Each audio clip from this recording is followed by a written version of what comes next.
You were never broken. You were simply taught to believe you were limited. From the moment we begin to dream, the world begins to whisper doubts. It tells us what's impossible, what we should fear, and what's not meant for us. But deep inside you is a voice that never stopped believing, a quiet, powerful force waiting to rise again. This audiobook is not about becoming someone new. It's about remembering who you've always been before the noise, before the fear, before the beliefs that told you you can't. It's time to erase those limits and rebuild your confidence from within. Introduction. Every thought we hold is a seed. The beliefs we nurture grow into the life we live. Limiting beliefs are like invisible walls, unseen, but deeply felt. They tell us that we're not good enough, not smart enough, not worthy enough. But these beliefs are not facts. They are simply stories that have been repeated for so long they began to feel true. Confidence is not arrogance, it is self-trust. It's the quiet knowing that no matter what happens, you can handle it. Throughout this audiobook, we'll journey together through 7 powerful chapters that will help you identify, dismantle, and replace limiting beliefs with empowering truths. This is not motivation that fades, it's transformation that lasts. Chapter 1. The Origin of Limiting Beliefs. Before you can erase what limits you, you must understand where it began. Every belief, whether empowering or limiting, has an origin. No one is born believing they are not enough. When you were a child, you looked at the world with open eyes, full of possibility. You didn't question your worth, you simply existed in it. You believed you could do anything, climb the highest tree, draw your dreams, run faster, laugh louder, and reach for everything without hesitation. Then somewhere along the way, something changed. Someone told you no. Maybe it was a teacher who said, "You're not good at that," or a parent who compared you to another child, or a friend who laughed when you shared your dream. Maybe you failed once or twice, and decided that failure meant you weren't capable. These moments, though small at first, start to leave impressions on the mind.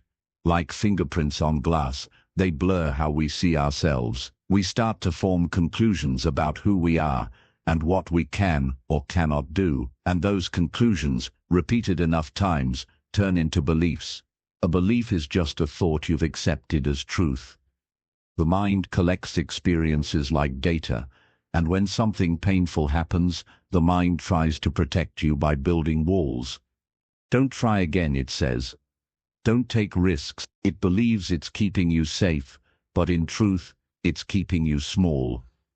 Over time, these protective thoughts become limiting beliefs. They tell you that success is for others, that happiness is something you have to earn, that love only comes if you're perfect, or that you're destined to stay where you are. It's important to understand that limiting beliefs rarely start with you.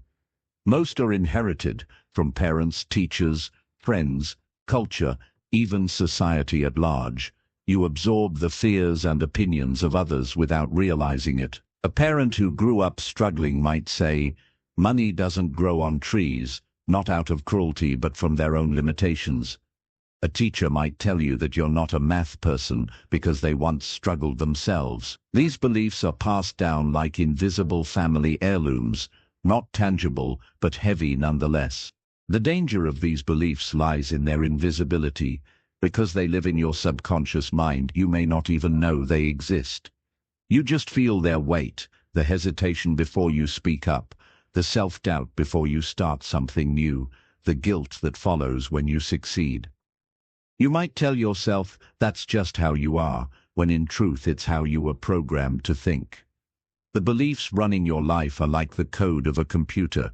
They operate in the background, dictating how you see yourself, how you behave, and what you allow yourself to experience. Imagine this. When you were young, you might have drawn a picture and proudly shown it to someone you loved. If that person smiled and said, "That's beautiful," you felt capable and confident.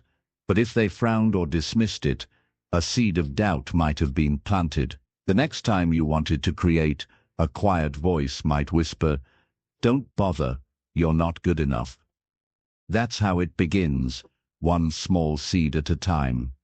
The problem is not that the seed was planted, it's that we kept watering it long after it stopped serving us. The first step to erasing limiting beliefs is to bring them into awareness. You can't change what you can't see. Start by observing your internal dialogue. When you think about your goals, what's the first voice you hear? Does it sound encouraging or doubtful? Do you say, "I can do this"? Or do you hear, "Who do you think you are"? The next time you hesitate to take action, pause and ask yourself, what belief is stopping me right now? Write it down if you can.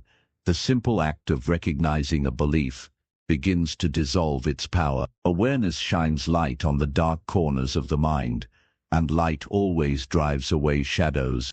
You might be surprised to discover how many of your beliefs aren't even yours. They were borrowed, adopted, inherited. If your parents constantly worried about money, you may have grown up believing abundance is rare. If your peers mocked ambition, you may have learned to hide your drive. If you failed early in life, you may have built a story that you're not lucky or not meant for success. But ask yourself this, is that belief objectively true, or is it just something you decided was true once and never questioned again? Here's the truth. You can't always control the messages you received growing up, but you can control whether you continue to live by them. You can unlearn fear. You can rewrite your story. The brain is not fixed. It's flexible, capable of change at any age. Neuroscience calls this neuroplasticity, the ability of the mind to form new pathways and beliefs. Every time you challenge an old belief and replace it with a new empowering one, you are literally reshaping your brain. Think of a belief as a mental habit. You don't break it by force, you replace it through repetition. If your mind has spent years telling you "I can't," you can't expect one "I can" to erase it overnight. But with time, attention, and consistency, you begin to override the old pattern. It's like carving a new trail through a forest. At first it's overgrown and hard to see, but the more you walk it, the clearer it becomes. The old path fades from disuse, and soon the new one feels natural. Here's something powerful to remember. Your beliefs were built through experiences, but they are maintained through your focus. What you focus on expands. If you focus on what's missing, you'll see lack. If you focus on what's possible, you'll see opportunity. The same event can either confirm your limitations or challenge them. It depends on how you interpret it. When something goes wrong, instead of saying, "This always happens to me," try asking, "What is this trying to teach me?" That simple shift transforms limitation into learning. Confidence begins not with success, but with permission. Permission to try, permission to fail, permission to grow. Somewhere inside you is a version of yourself, untouched by doubt. The part that still believes anything is possible. That part has been buried beneath years of conditioning, but it's still there.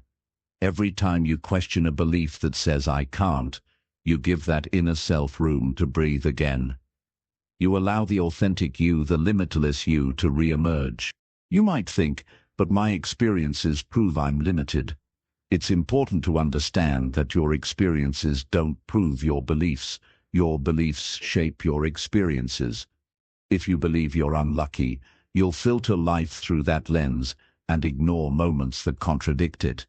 If you believe you're not lovable, you'll unconsciously push people away and then use that as proof. The mind is always seeking evidence to support what it already believes. But when you begin to change the belief, your reality slowly adjusts to match it. Every time you notice a limiting belief, pause. Don't resist it or judge it. Understand it. Ask, when did I first start believing this? Maybe it came from childhood, maybe from a painful relationship, or maybe from a moment when you failed and didn't forgive yourself. Whatever the source, recognize that the belief was formed to protect you from pain. Thank it for its service, and then release it. You no longer need protection from a past that no longer exists. To erase limiting beliefs, you must learn to become your own mental sculptor. Imagine your mind as a block of marble. Each belief, I'm not smart enough, I don't deserve love, I'll never succeed, is just excess stone hiding the masterpiece within. As you chisel away at these untruths, what remains is not something new, but something revealed, your truest self, confident, capable, and whole. As you move through this process, remember, awareness is freedom. Every time you observe a negative thought and question its validity, you take your power back. You are not your beliefs, you are the consciousness observing them, and from that awareness you can choose again to believe in your growth, your worth, your ability to change, and your right to a limitless life. The origin of your limiting beliefs does not define your future. It simply explains your past. But your awareness, your willingness to change, and your decision to believe in yourself, those define what comes next. Every great transformation begins with one realization: you are not your programming. You can rewrite the story, you can rebuild your confidence, you can unlearn everything that ever made you doubt your worth. The walls that once confined you were never made of stone, only of thoughts, and thoughts can change. So take a breath. Look inward. Begin to notice what you've believed for too long without question, because once you see the cage, you've already found the key. Chapter 2: The Power of Thought Repetition. Every belief that shapes your life, whether empowering or limiting, was born through repetition. You didn't come into the world doubting yourself or questioning your worth. Those doubts were learned, and what is learned can be unlearned. The human mind is like fertile soil. Whatever you plant and water will grow. If you consistently plant seeds of fear, doubt, or failure, those will take root. But if you intentionally plant thoughts of confidence, peace, and success, those too will flourish. The truth is simple yet profound. What you repeat becomes real. Every thought sends a signal to your brain, and the brain, being a pattern-recognizing machine, begins to form connections that align with those repeated messages. This is how neural pathways are built. The more often you think or say something, the stronger that pathway becomes. Think of it like carving a path through a forest. The more times you walk it, the clearer and more permanent it becomes. When you constantly repeat negative thoughts, I'm not good enough, I always fail, nothing ever works out for me, you are rehearsing limitation. You're not just thinking those words, you're instructing your subconscious mind to make them true. The subconscious doesn't argue with you, it accepts whatever it hears most often. That's why it's so important to be mindful of your inner dialogue. If your thoughts are commands to your subconscious, what orders have you been giving it? Let's look at how this works in daily life. Suppose you grew up hearing that success was only for the lucky few. Each time you faced a challenge, your mind repeated that phrase. Eventually, it became automatic. You didn't need anyone else to say it. You began saying it to yourself. So when opportunities appeared, you subconsciously avoided them because your mind had been trained to believe that success wasn't for you. The same mechanism that traps you in limitation can also set you free once you learn to use it intentionally. The good news is that repetition doesn't discriminate. It works the same way for empowering thoughts as it does for limiting ones. If you start repeating new positive ideas with emotion and consistency, your brain begins to adapt. You are literally rewiring yourself from the inside out. When you say, I am capable, I am confident, or I am worthy, it might feel strange at first. The old beliefs will resist. They've been there for years, maybe decades. But with enough repetition, the new beliefs will take root and grow stronger than the old ones. Think of your thoughts as drops of water shaping stone. One drop may seem insignificant, but over time, the continuous flow carves deep channels. This is how habits of thought are created. It's not a single affirmation or one burst of motivation that changes your life. It's the quiet, consistent practice of choosing better thoughts day after day. To harness this power, Start small. Begin by noticing the thoughts you repeat most often. You may be surprised by how negative some of them are.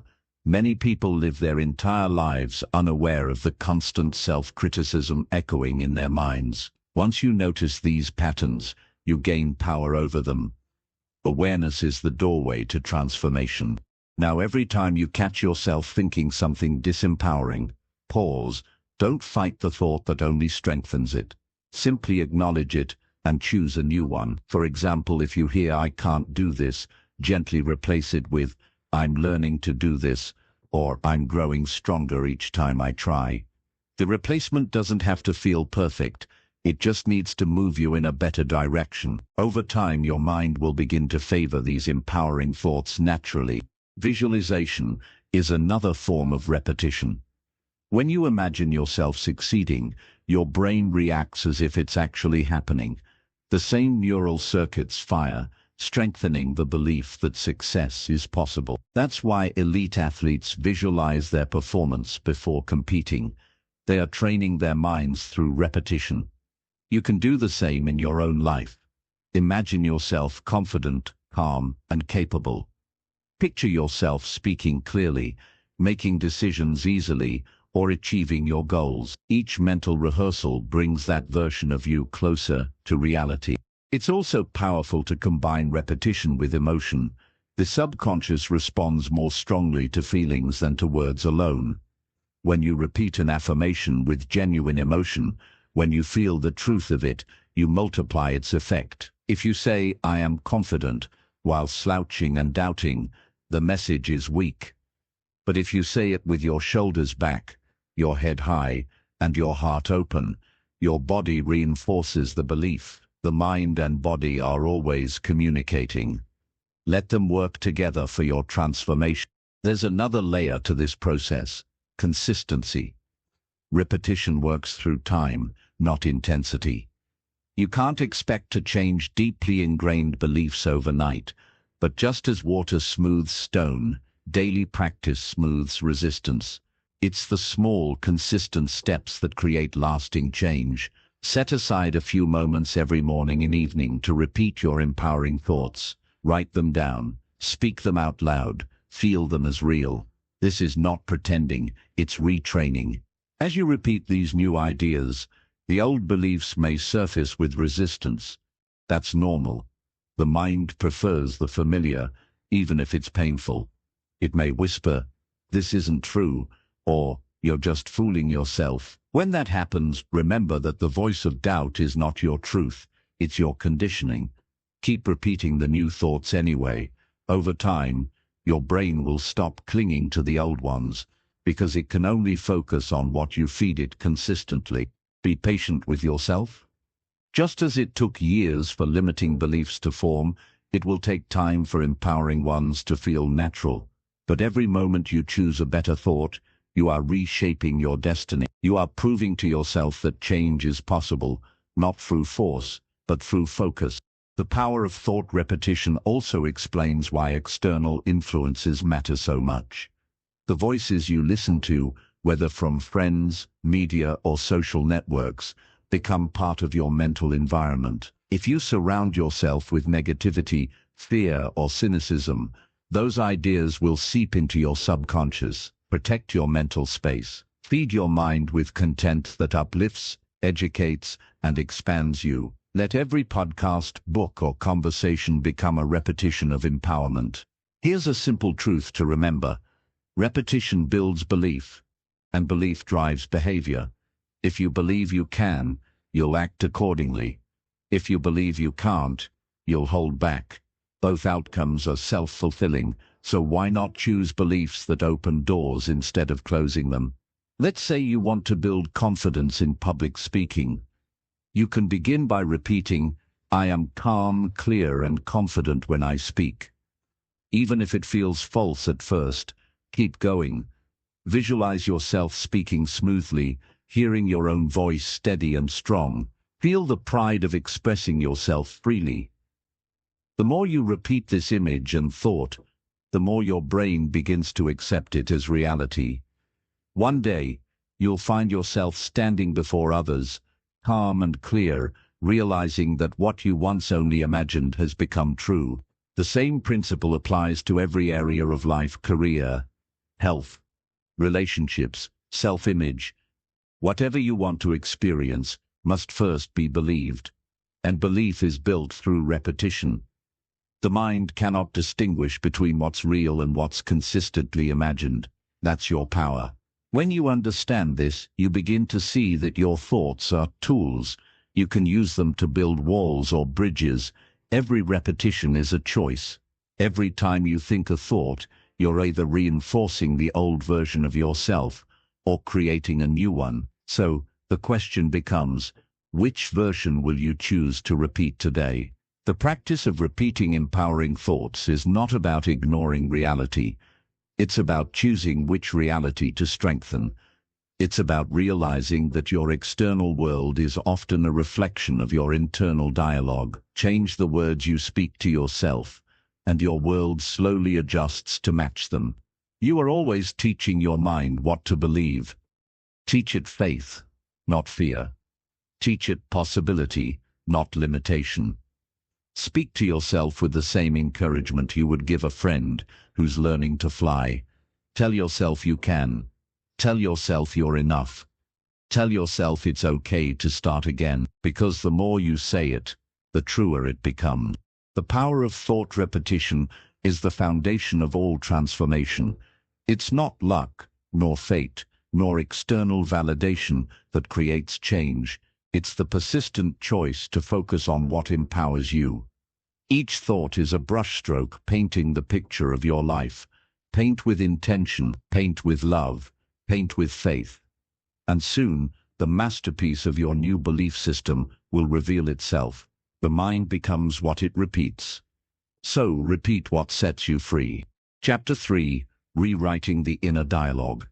The most powerful voice in your life is the one you hear in your own mind. It narrates your day, interprets your experiences, and defines what you believe about yourself. This voice can be your greatest ally or your harshest enemy. For many people, it has become the latter, a critic that whispers doubts, magnifies mistakes, and questions worth. Most of us don't even realize how much power that inner dialogue holds. It shapes our emotions, influences our decisions, and silently directs the course of our lives. The way you speak to yourself determines how you show up in the world. If you constantly tell yourself that you're not smart enough, not attractive enough, not capable enough, your mind begins to accept those words as truth. You start filtering your experiences through that lens. You may not even try for opportunities, not because you can't, but because you've been convinced you're not ready. This inner critic is persuasive. It sounds like reason. It tells you it's protecting you from embarrassment, rejection, or failure. But in truth, it's protecting you from growth. The first step to rewriting your inner dialogue is awareness. Most of the time, our thoughts run automatically, like background noise we've learned to tune out. Begin listening. Really listen. Notice what tone your thoughts take. Are they kind or cruel? Encouraging or discouraging? Are you speaking to yourself the way you'd speak to someone you love?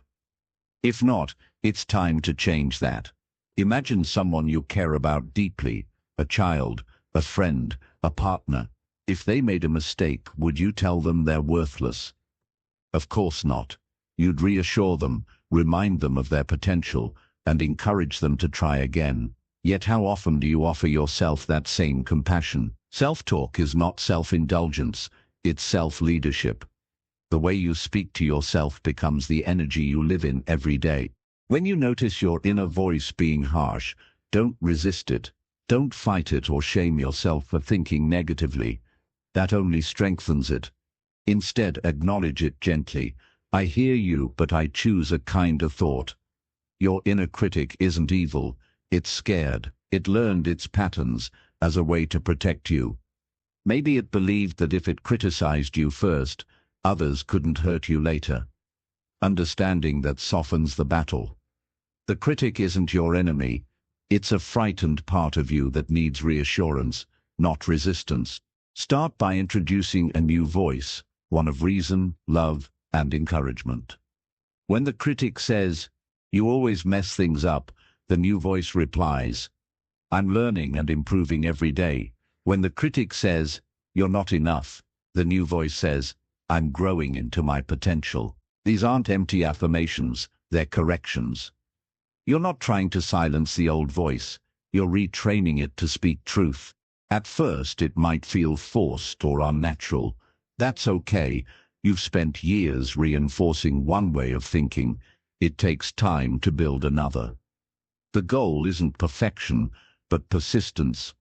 Each time you choose a more empowering thought, you're rewiring your mind. The neurons that once fired automatically with negativity begin to lose strength. New neural pathways start forming. The more you use them, the stronger they become. Language shapes identity. The words you attach to "I am" become your self-concept. I am shy. I am unlucky. I am broken. Every time you say these words, your mind looks for evidence to prove them right. But when you begin to replace them with new ones, "I am confident, I am learning, I am healing," your reality shifts. You're not pretending to be someone else, you're giving your mind a new direction. There's a simple practice that can change everything: pause and reframe.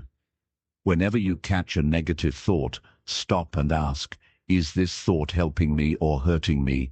If it's hurting you, rewrite it. Turn "I can't do this" into "I'm figuring out how to do this." Change "I always fail" to "I'm getting better every time I try." This subtle shift transforms frustration into growth. Visualization can also strengthen your new inner dialogue. Close your eyes and imagine meeting the version of yourself who has already rewritten their self-talk. Calm, confident, self-assured. How do they speak to themselves? What do they believe? How do they move, breathe, and respond to challenges? That version of you already exists in potential form. When you act as though you are already them, your inner dialogue begins to align naturally. Another important step in rewriting your inner dialogue is forgiveness. Many of your harshest thoughts come from unresolved guilt or shame. You may be carrying old mistakes like invisible weights, using them as reasons to doubt yourself, but you can't heal while you're constantly punishing yourself for who you used to be. You did the best you could with the awareness you had at the time. The moment you understand that, you give yourself permission to grow. See to yourself with the same grace you'd offer someone else seeking redemption. It's also helpful to pay attention to the environment around you. The voices you hear externally often become the voices you internalize. If you spend your time around people who constantly complain, criticize, or belittle, those patterns seep into your subconscious. Seek environments and relationships that speak life into you, places where your confidence is mirrored, not diminished. Surround yourself with people who remind you of your strength when you forget it yourself. Music, books, podcasts, and the content you consume all feed your inner dialogue. Choose what you allow into your mind as carefully as you choose what you eat. Just as the body becomes what you feed it, the mind becomes what it hears repeatedly. One of the most powerful exercises to reprogram your self-talk is journaling. At the end of each day, write down the moments when your inner critic spoke the loudest, then respond to it in writing, like a compassionate friend. For example, today I felt like I wasn't good enough at work, but I showed up. I learned something new.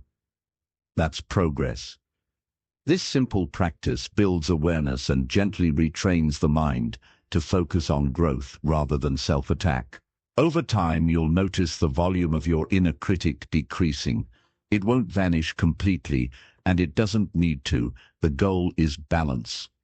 You'll still have self-doubt from time to time, but it will no longer control your behavior. The voice of self-belief will become louder, steadier, and more natural. You'll begin to notice yourself making decisions from confidence instead of fear. Rewriting your inner dialogue is an act of reclaiming authority over your mind. You are the narrator of your story, and the story you tell yourself determines how you live.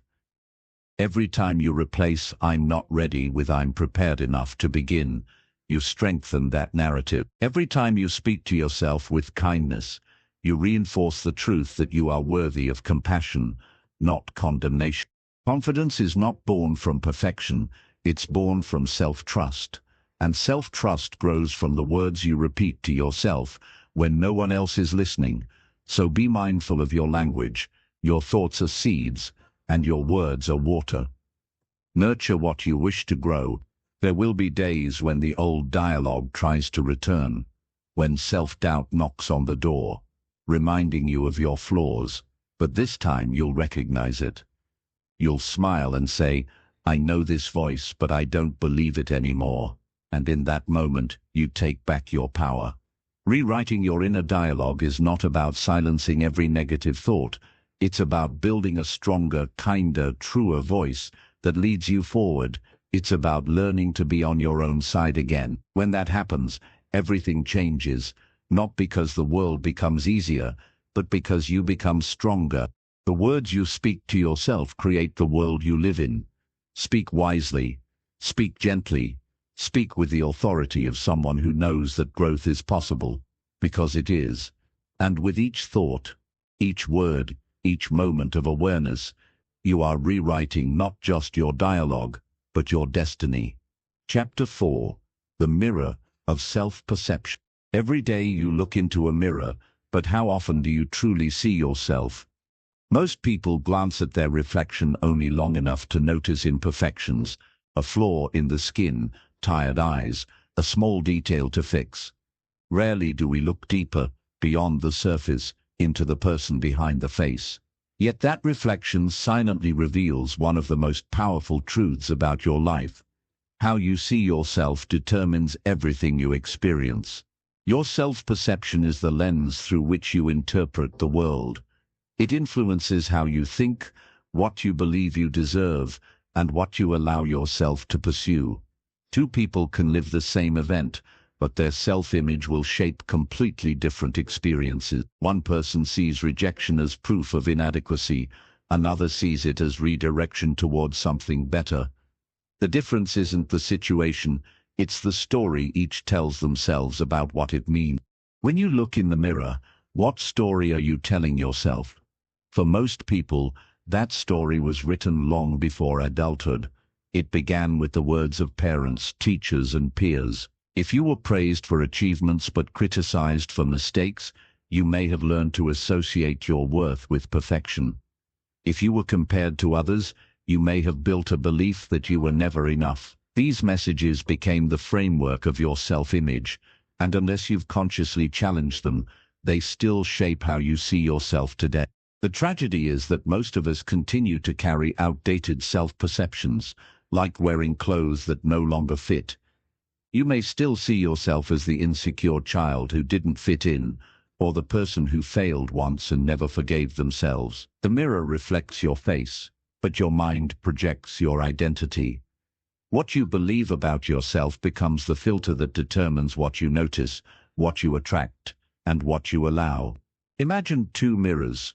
One clean, one clouded with dust. The clouded one distorts your reflection, making you appear dull and unclear. That's what happens when your mind is covered with years of self-doubt and criticism. You no longer see your true reflection.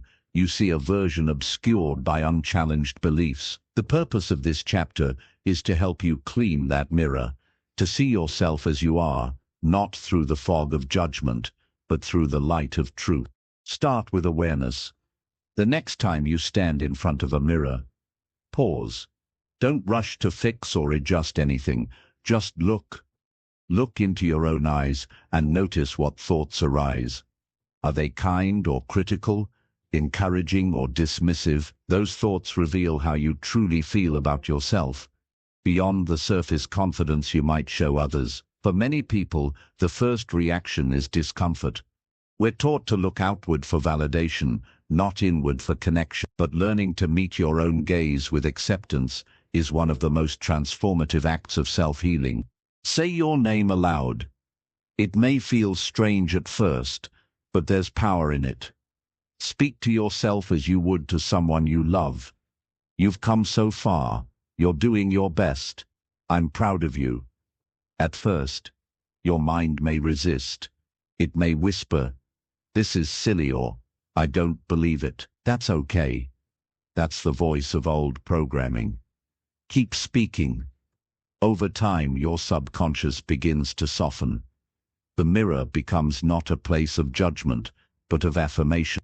Your self-perception is not fixed, it's fluid. It changes as you change. When you begin to see yourself as capable, worthy, and deserving, your actions naturally align with that belief. You hold your head higher, make bolder choices, and attract experiences that match your confidence. This isn't magic, it's psychology. The mind seeks consistency. It wants your external reality to match your internal identity. So if you believe you are strong, you will behave in ways that prove it. If you believe you are unworthy, you will unconsciously sabotage opportunities that contradict that belief. To rebuild a healthy self-image, you must separate who you are from what you've been through. Many people confuse their identity with their experiences. They say, "I failed," and secretly mean, "I am a failure." But failure is an event, not a person. It's feedback, not a definition. The same is true for pain, rejection, and loss. They are chapters in your story, not your whole story. Confidence grows when you start identifying with your strengths rather than your shortcomings.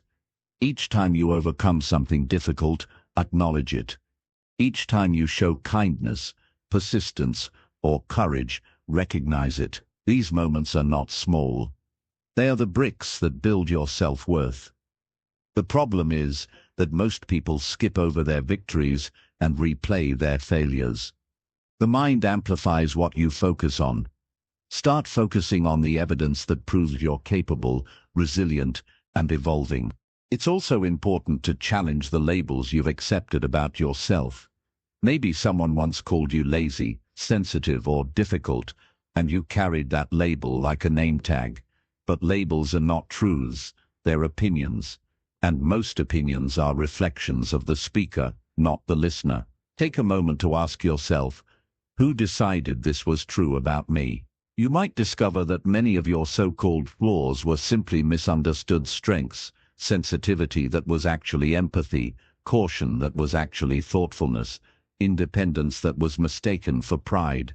The mirror exercise can be one of the most powerful tools in rebuilding self-perception. Each morning, stand before the mirror and repeat affirmations that reflect the person you want to see, not as wishful thinking, but as a declaration of intent. Say, "I am confident, I am enough, I trust myself." Say it until it feels less like a sentence and more like a truth. The more you repeat it, the more your subconscious accepts it. Remember from earlier chapters, repetition builds belief, and belief becomes reality. You may find old voices resurfacing, the echo of criticism, the weight of past mistakes. Don't fight them, understand them. Every harsh belief was born from an attempt to protect you. Maybe you learned to criticize yourself first, so others wouldn't hurt you later, but that protection is no longer necessary. You are no longer that child, that scared teenager, or that uncertain adult. You've grown, you've learned. It's time to update your reflection. There's another reason why rebuilding self-perception is so powerful. The world mirrors back how you see yourself. If you walk into a room believing you're unworthy, your body language, tone, and energy will unconsciously express it. Others respond accordingly, confirming your inner belief. But if you enter with quiet confidence, believing you belong, people will feel that too. You don't need to announce your worth, you simply embody it, and the world reflects it back. True confidence isn't arrogance, it's alignment. It's the calm knowing that you are enough as you are, while still being open to growth. It's standing before the mirror and seeing not perfection, but progress. It's being able to say, "I have flaws, but I'm not defined by them. I have strengths, and I honor them." When you reach that place, the need for external validation begins to fade. You stop chasing approval because you already approve of yourself. Every time you look into the mirror, remember, you are seeing the result of years of beliefs, choices, and growth. But you are also seeing potential, the limitless version of you that exists beyond fear and doubt. The reflection you see today is not final. It's evolving. Each new thought, each new act of self-kindness, reshapes it a little more. So the next time you meet your own eyes, don't just see the surface. See the survivor who made it through hard days. See the learner who continues to grow. See the creator of the life that's still unfolding. You are not what the world told you to be. You are what you decide to become. Your reflection is waiting for you to notice the truth. You've always been enough. You just forgot to believe it. Clean the mirror. See yourself clearly. The confidence you're seeking isn't out there.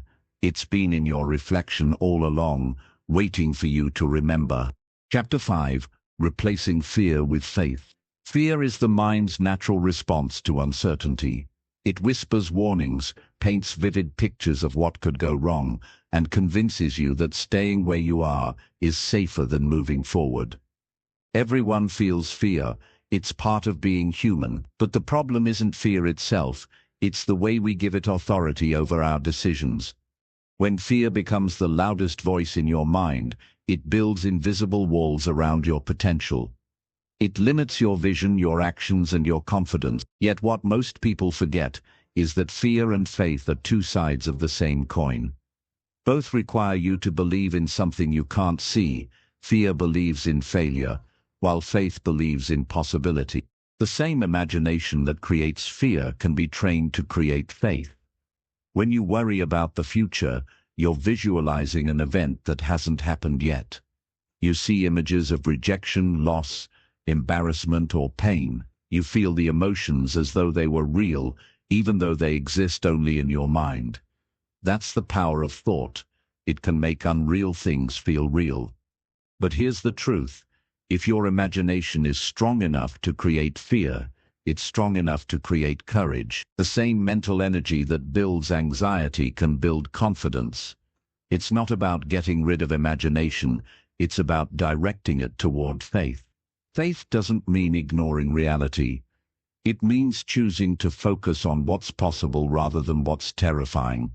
It's the quiet inner assurance that even if you don't have all the answers, you'll find your way. Faith is not the absence of fear. It's the decision to move forward despite it. Courage is not about never feeling afraid. It's about acting in alignment with your higher vision, instead of your lower doubts. Every time you do something that scares you but you do it anyway, you strengthen faith and weaken fear. To replace fear with faith, you must first understand fear's purpose. Fear's job is to protect you, not to paralyze you. It developed over centuries to keep humans safe from physical danger. But in modern life, that same mechanism often misfires. It treats a new career, a conversation, or a personal goal as though it were a threat to your survival. That's why your heart races, your palms sweat, and your mind screams, "Stop!" When you step outside your comfort zone. Your brain doesn't know the difference between physical danger and emotional risk. Once you realize that, you can thank fear for trying to protect you. Then remind it that you're safe to proceed. One powerful way to retrain your relationship with fear is through awareness and reframing. When fear arises, don't run from it. Observe it. Ask yourself, what is this fear trying to tell me? Often, fear points to the exact area where growth is waiting. If you're afraid to speak in public, perhaps you're being called to share your voice. If you're afraid to start something new, maybe you're being called to create. Fear highlights the edges of your potential, the places you haven't yet discovered confidence in. The next time fear appears, instead of saying, "I'm scared," say, "I'm expanding." That simple change reframes fear as a sign of progress, not weakness. The presence of fear often means you're on the right path. Growth never feels completely safe, because it requires leaving the familiar behind. But remember, everything you now find comfortable once felt unfamiliar too. You didn't know how to walk until you tried and fell. You didn't know how to speak until you stumbled over your words. You built confidence by acting through uncertainty. The same principle still applies. Faith grows through repetition, just like any other belief. Every time you choose faith over fear, you're training your mind to trust itself. You're showing yourself that the unknown isn't dangerous, it's simply undiscovered. Confidence is not built by waiting for fear to disappear. It's built by proving, again and again, that you can handle what comes. Each time you step into something new, your comfort zone expands. What once terrified you becomes natural, and the next challenge becomes easier to face. Visualizing success is a powerful tool in building faith. Just as fear creates mental pictures of failure, you can consciously create images of things going well. Close your eyes and see yourself accomplishing the very thing you're afraid of. Feel the sense of pride and relief, as if it's already happened. Let your mind rehearse success instead of disaster. When you repeat this enough, your brain begins to expect positive outcomes, and your nervous system responds accordingly. It's also helpful to replace fear-based language with faith-based language. Instead of saying, "What if I fail?" ask, "What if I succeed?" Instead of "This might go wrong," try, "Something good could come from this."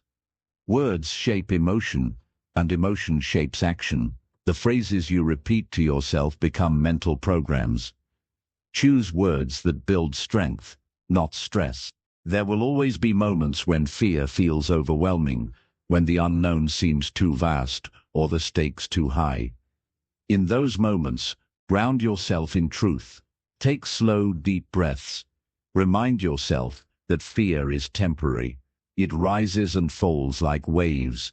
It cannot stay forever. When you breathe through it, you reclaim control over your body and your focus. Then take one small action in the direction of your goal. Action is the antidote to fear. You don't overcome fear by thinking about it. You overcome it by moving through it. Some fears are rooted in the past. Maybe you failed once and never recovered emotionally. Maybe you were hurt, embarrassed, or rejected, and now your mind associates similar situations with danger. That's natural, but it's also outdated. The person you are now is not the person who failed back then.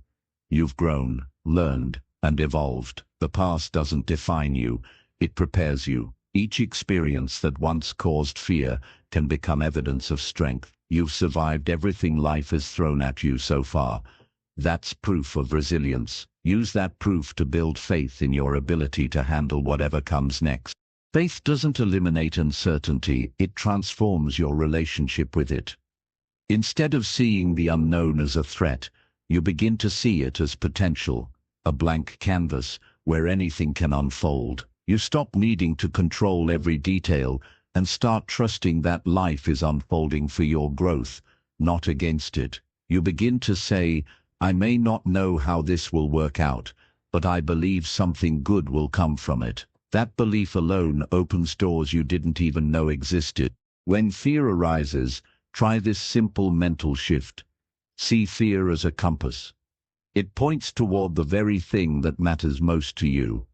You wouldn't fear losing something meaningless. Fear shows you what you value: your dreams, your freedom, your self-expression. Once you recognize that, fear becomes less of an obstacle and more of a guide. It's simply energy asking to be redirected toward faith. Another key to replacing fear with faith is gratitude. Fear focuses on what might go wrong. Gratitude focuses on what's already right. When you shift your focus to what you appreciate, your health, your growth, your opportunities, you train your mind to see abundance rather than scarcity. Gratitude and fear cannot coexist in the same moment. Whenever you feel anxious, pause and list 3 things you're grateful for. You'll feel your energy shift immediately. The more you practice faith, the more natural it becomes. You'll start to notice yourself facing challenges with calm instead of panic. you'll feel the difference between fear's tension and faith's peace. You'll realize that nothing outside you can truly shake what's inside you when it's built on belief. Replacing fear with faith is not a one-time event. It's a lifelong practice. Every new level of growth will bring new uncertainties, but now you'll meet them differently. You'll see fear not as a signal to stop, but as an invitation to trust deeper. You'll recognize that the presence of fear is proof that you're evolving, that you're moving toward a life bigger than your comfort zone. And when that familiar voice of doubt whispers, "What if you can't?" you'll smile softly and answer, "What if I can?" That moment, that quiet choice, is where transformation begins. Because the mind that chooses faith over fear is unstoppable. It stops waiting for certainty and starts creating it. It stops fearing the unknown and starts shaping it. It learns that courage isn't the absence of fear, it's the mastery of it. Every great achievement, every act of confidence begins with one brave decision: to believe in possibility more than limitation. So, take a deep breath, trust the path before you, and remember, fear is loud, but faith is stronger. Keep choosing faith, and the life you once thought was beyond you will begin to unfold before your eyes. Chapter 6: Daily Habits for a Confident Mindset. Confidence is not something you find, it's something you build, moment by moment, through the habits you practice every day. It doesn't appear overnight or arrive as a gift from the outside world. It's constructed quietly, through small, consistent actions that teach your mind to trust itself. Every time you follow through on what you said you would do, every time you show up when you don't feel ready, every time you speak kindly to yourself instead of harshly, you're strengthening the foundation of confidence. Confidence is not about being fearless, it's about developing a daily rhythm that supports courage. When your habits nurture self-discipline, gratitude, and self-awareness, confidence naturally grows. It's the byproduct of how you live, not a quality you chase, but a state you create. The first habit of a confident mind is keeping promises to yourself. Each time you do what you say you'll do, no matter how small, you send a signal to your subconscious: I can rely on myself. That trust compounds over time. Most people think they lack confidence because they doubt their ability, but often what they truly doubt is their consistency. They've broken too many promises to themselves. Every time you procrastinate, avoid a goal, or give up midway, you chip away at self-trust. The opposite is also true. Every time you take action, even when it's uncomfortable, you rebuild it. Confidence is built in those quiet moments of follow-through that no one else sees. Start with something simple. Wake up and make your bed. Drink water first thing in the morning.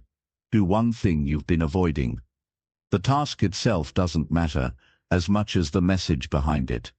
I said I would, and I did. Over time, that message becomes your internal dialogue. You begin to think, I can handle what I commit to. That's how inner certainty grows. Another daily habit for confidence is intentional self-talk. The words you speak to yourself are shaping your self-image constantly. If you want a confident mind, you must feed it confident language. Replace I can't with I'm learning. Replace I'm not good enough with I'm improving every day.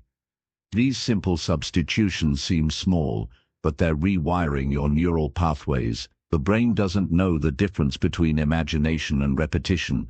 It simply believes what it hears most often. See to yourself with authority and encouragement, the same way a great coach speaks to their team before a game. Confidence also thrives in structure and routine. A scattered life creates a scattered mind. When your days have rhythm, your energy stabilizes. This doesn't mean rigid schedules. It means having anchors that remind you of your direction. Start your mornings with clarity. Before checking your phone or emails, take a few minutes to center yourself. Sit in silence, breathe deeply, and remind yourself of who you're becoming. This sets the tone for your day. Then, plan 3 key actions that align with your goals. Completing small, meaningful tasks gives your mind evidence of progress. Equally important is movement. The body and mind are deeply connected. When you move your body, you shift your state of being. Exercise, even light stretching or a short walk, increases blood flow and releases endorphins, the chemicals responsible for feelings of confidence and well-being. Physical movement reminds your mind that you are capable of taking action. It breaks the paralysis of fear and indecision. Confidence doesn't thrive in stagnation. It thrives in momentum. Another essential habit is gratitude. Gratitude redirects your focus from what's missing to what's present. It teaches your mind to look for abundance instead of lack. Each morning or evening, write down 3 things you're grateful for. They don't have to be grand. A good meal, a kind word, a small victory. Gratitude shifts your emotional baseline. It softens anxiety and builds optimism, which are vital for a confident mindset. A grateful mind is a grounded mind. It sees life through the lens of possibility rather than fear. Next, practice mindful reflection. Confidence doesn't grow from doing more, it grows from understanding more. Take time each day to pause and reflect on your choices, emotions, and progress. Ask yourself, what went well today? What challenged me? What did I learn? Reflection turns experience into wisdom. It allows you to see patterns, celebrate growth, and correct course when needed. Without reflection, you repeat the same mistakes. With it, you evolve. Confidence is also built through exposure to discomfort. Each day, do one small thing that stretches your comfort zone.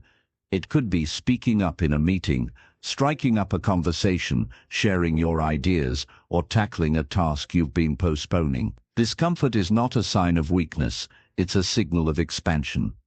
Every time you face discomfort, your mind learns that fear is survivable.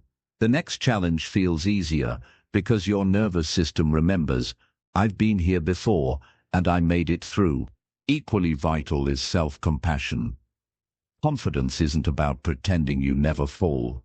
It's about knowing you can rise after you do. Treat mistakes as part of growth, not as proof of inadequacy. When you fail, don't attack yourself. Analyze what happened and learn. Say, this experience taught me something valuable. Compassion creates psychological safety, and safety allows courage to grow. A mind that constantly punishes itself will always fear taking risks. A mind that forgives itself becomes unstoppable. Another quiet builder of confidence is environmental design. Surround yourself with reminders of who you're becoming. Keep your workspace clean and inspiring. Display quotes, images, or symbols that represent your goals. The environment you live in influences your state of mind more than you realize. If your surroundings are chaotic, your thoughts will be too.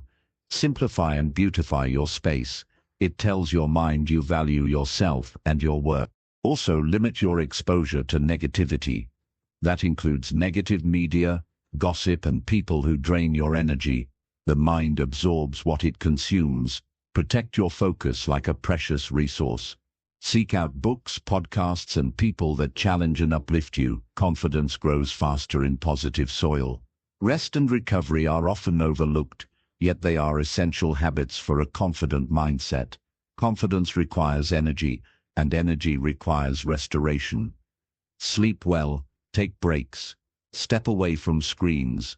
When you rest, your body restores balance, and your mind regains clarity. Overworking from insecurity only reinforces the belief that you must earn rest to be worthy. But true confidence knows that rest is not laziness, it's respect for your limits. Lastly, practice celebrating small wins. Confidence grows when you acknowledge progress, not perfection. At the end of each day, take a moment to recognize what you accomplished, no matter how minor it seems. Say to yourself, I'm proud of me for doing that. This reinforces positive feedback loops in your brain. You train yourself to associate effort with reward. Over time, these small habits create a powerful transformation. You stop waiting to feel confident and start living confidently. You stop chasing approval and start trusting yourself. You realize that confidence was never about becoming perfect. It was about consistently showing up, growing and honoring your own word. Confidence doesn't happen in one grand moment of courage. It happens in the tiny choices you make when no one's watching, waking up early when you'd rather sleep, saying kind words to yourself when you feel low, doing the hard thing when it would be easier to quit. These moments, stacked day after day, become your unshakable foundation. The truth is, you don't need to wait for confidence to begin. You build it by beginning. Start small, stay consistent, and trust the process. With each day of intentional living, you're teaching your mind a new truth. I am capable, I am enough, and I am in control of my growth.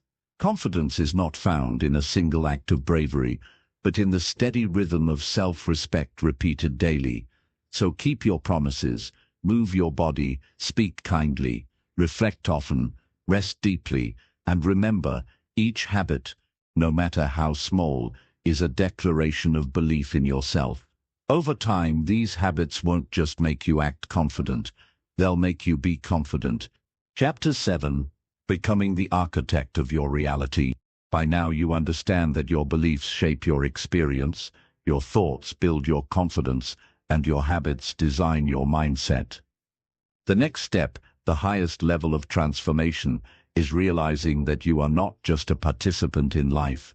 You are its architect. Every emotion, every outcome, every pattern you experience begins in the mind.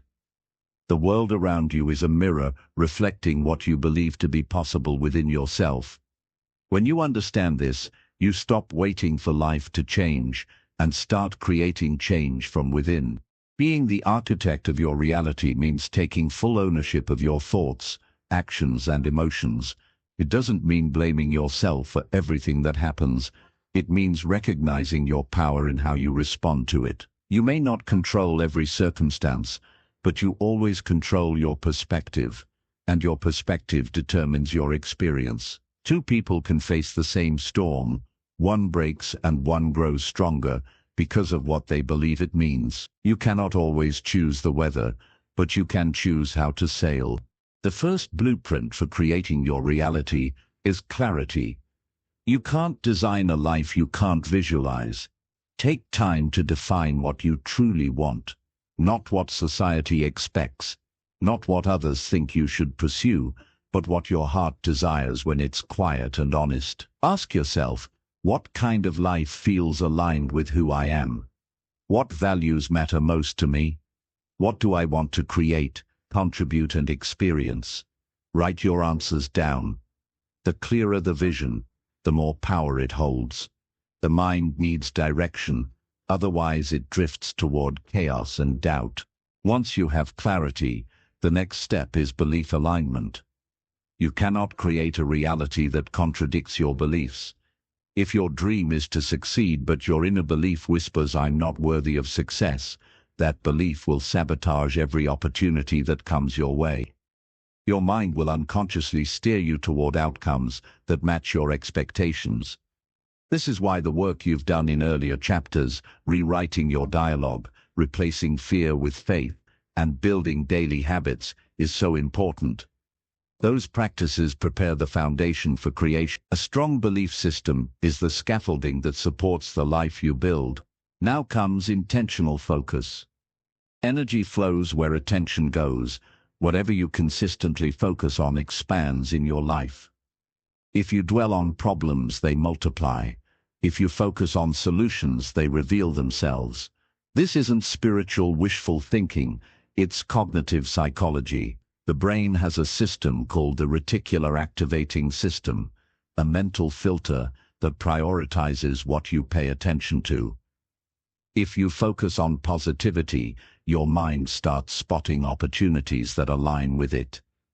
If you focus on fear, your mind collects evidence of danger. You're not hallucinating new events, you're simply tuning into what matches your dominant frequency of thought. Every day, remind yourself of the life you're building. Visualize it. Speak about it as though it already exists. Feel the emotions connected to it: gratitude, excitement, peace. Emotion is what makes visualization magnetic. It bridges the gap between imagination and manifestation. Your subconscious mind doesn't respond to words alone. It responds to feeling. The more vividly you feel your desired reality, the faster your actions begin to align with it. But here's an important truth. Creation requires patience. Growth takes time, and transformation isn't linear. There will be days when doubt returns, when fear tries to reclaim space, when results seem invisible. In those moments, remember, a seed doesn't sprout the moment it's planted. The roots grow in silence first. Faith is what keeps you watering your dream before you see it bloom. Keep showing up. Keep thinking in alignment with your vision. The consistency of your belief is what turns imagination into reality. To become the architect of your life, you must also master emotional responsibility. Your emotions are not random, they're signals pointing to your focus and interpretation. When anger, sadness, or fear arises, don't suppress them. Examine them. Ask, what belief is behind this feeling? For example, if you feel jealousy, perhaps you believe someone else's success diminishes yours. If you feel anxiety, maybe you believe you won't be able to handle what's ahead. By aligning the root belief, you regain power over it. Once you shift the underlying thought, the emotion loses control.